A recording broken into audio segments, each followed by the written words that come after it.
So look, I think when it comes to like, all right, so look, let's talk about this. How do you find peace? How do you find understanding? Like, where do you get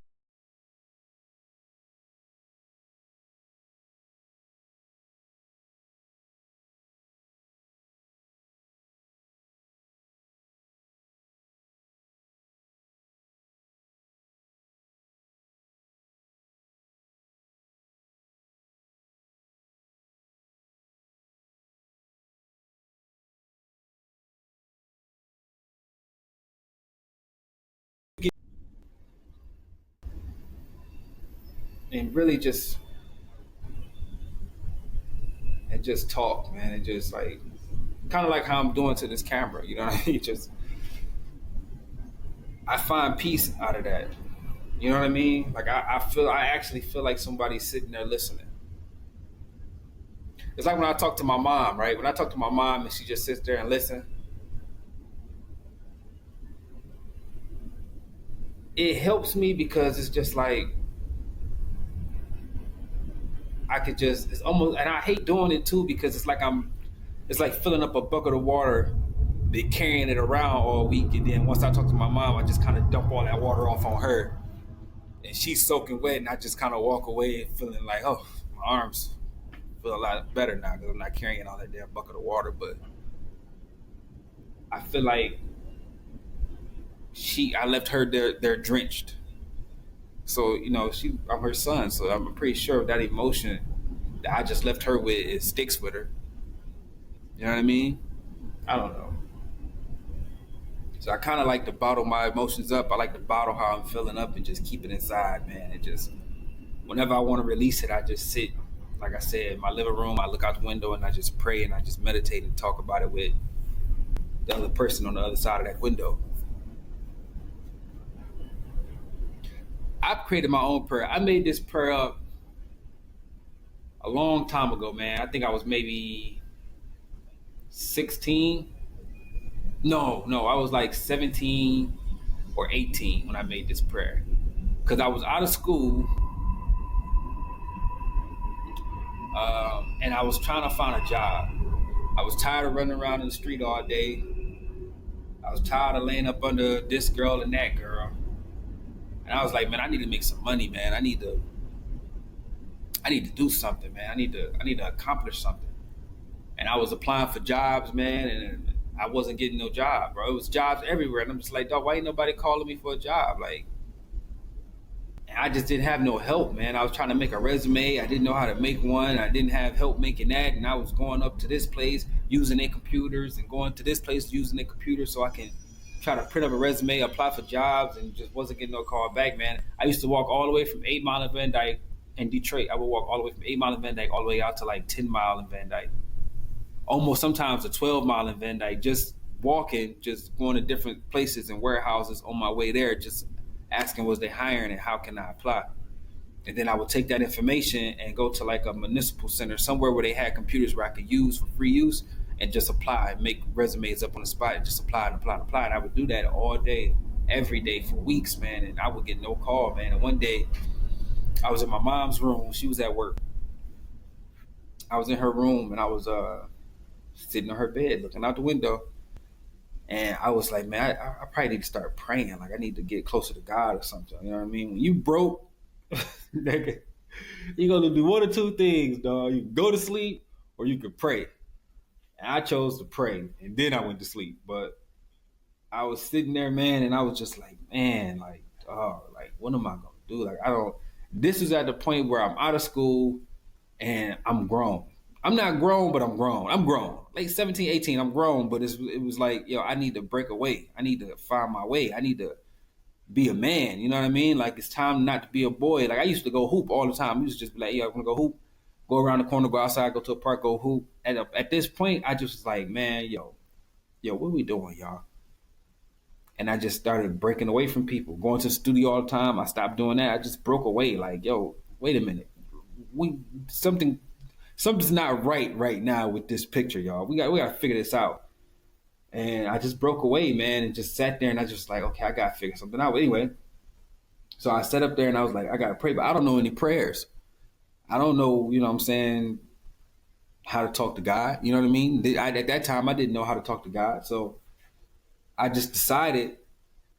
And then the prayers that I did find out, and I did kind of know. I didn't know them, but I kind of was familiar with them, but not enough to recite them. But I knew, like, if I heard it, I was like, oh yeah, I heard that prayer before. I just didn't. It didn't resonate with me. Like it didn't touch me. Like it didn't make me feel like, okay, everything in this prayer is exactly what I need. That is what I'm feeling. It just wasn't. So I needed to make a prayer that was exactly straight to the point of how I feel, so that I don't miss nothing. Because sometimes when I pray, I feel like after I'm done praying, I feel like, dang, I should have prayed about this. I should have prayed about that. But my thing is, I don't like complaining, so I don't complain in my prayer or ask for nothing in my prayers. I just pray for things. You know what I mean? Like I don't know how to explain it. So anyway, the prayer that I made it up because I wanted it to be exactly on point. Whenever I felt like I needed to pray, I didn't have to sit there and break down what I'm praying for. I could just recite this same prayer and it hits every mark. You know what I mean? It hits everything that's bothering me. It hits in this prayer. So something I don't do, I never shared this with anybody. I think I might have said it on a few songs or something like that, but I want to pray with y'all. Y'all want to pray with me? It don't matter. If you listen to this, you're going to pray with me. So this is a prayer I made up when I was like 17 or 18. On my mama's bed, looking out the window, and I wrote it down on a piece of paper and I studied it and memorized it. And to this day, I'm 33 years old and I haven't forgot this prayer. All right, so let's do it. So it's not like it's a prayer. It's a prayer. It's like I start off like, God, thank you for waking me up this morning and allowing me to go to sleep last night. Thank you for everything you're doing, everything you've done, and everything you're going to do. Please continue to protect and guide me, my friends, and family. Although this world and the people you created are beautiful, beneath some of that beauty that's ugly, please allow me to see. I'm very thankful and very grateful. Amen.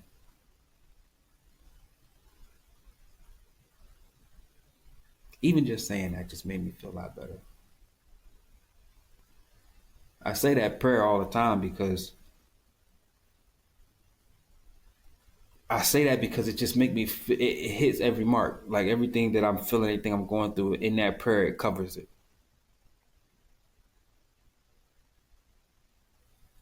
I say it all the time, man. I don't say it all the time. I hate that I only say it when I feel away. I should say it whenever I'm happy too, but I only say it when I'm extremely happy and I only say it when I'm extremely sad. But on my normal day to day, just normal days, I don't even think about it.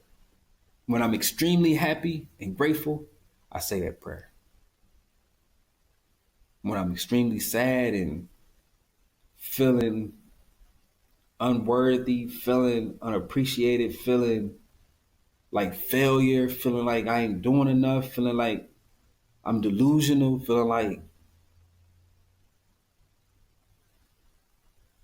everything I believe I am or believe I can be is like just my imagination, feeling like I'm like stuck, feeling like I'm just, unnoticeable, like nobody sees me, no one hears me. Whenever I feel like that, then that's when I say the prayer also. But I feel like everybody should have that moment of peace and tranquility and meditation and prayer. Everybody. Don't find yourself waking up every day, going to work, going to school, coming home, eat, shit, shower, go to sleep. Go to school, go to work, come home, eat, shit, shower, go to sleep. The weekend, wake up, eat, shit, go to sleep.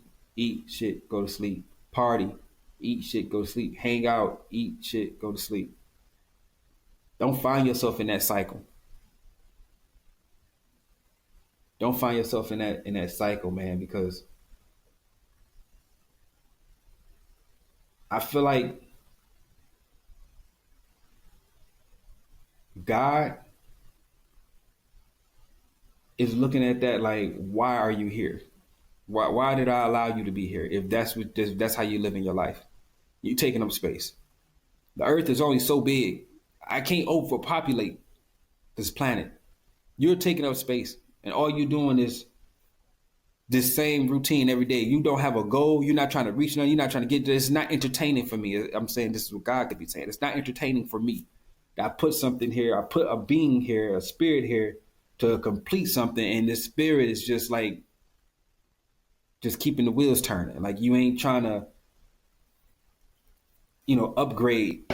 You ain't trying to expand. You're not trying to, when I finally see you, I want to see, I want to hear, I want to know that you accomplished something on this earth. I want to know that you did something with this present, with this life that I gave you.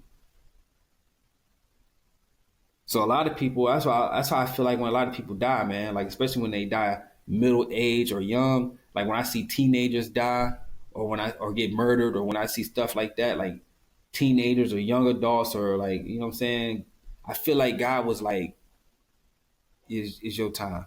If he wanted to save you from that, or he wanted to help you, then he would have helped you or saved you from it. But I feel like he was looking like, it's your time.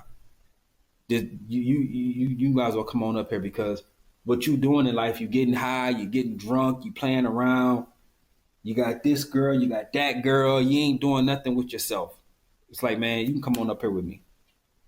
I got to put somebody else down here, because you wasting my time, you wasting your time, you wasting this life I gave you. So somebody else can take advantage of this. Because I thought of that, because it's like whenever somebody dies, somebody born. It's an even exchange. So whenever you still living, these people that live for years and years and be here for 190, it's because of the foundation they've been building, the mission they've been on. It's like God can't take you. He can't possibly take you from this world, because you contributed so much. That's just my opinion on it. But no, yeah, I think everybody needs to pray. Everybody needs to meditate. Everybody needs to. I say pray and meditate because I don't want to put religion on people, because I'm not religious. I don't, identify as no type of religion. I'm just a human being that believes in that I was put here for a reason by someone or something, and that someone or something is watching me, is proud of me, is that one or something. It cries with me, it laughs with me, it's mad with me, it's angry with me, it's happy with me, and it hasn't given up on me. I truly feel that way, and I feel like it's just like whatever whatever it is sitting on its couch with a remote. Every time I wake up in the morning, when he want me to wake up, or it whatever wants me to wake up in the morning, it put the power button on the remote, and I wake up, and it just sits on that couch and watch me throughout my whole day, and it's entertaining for him. It's entertaining. Wow, I can't wait to the next episode of Chris. When I go to lay down and it's time for me to go to sleep, and he's ready for me to go to sleep, he puts the power button on the remote and I go to sleep. Can't wait for the next episode of Chris. Right now we're on episode 33. So, I don't know, man. That's just how I feel about it.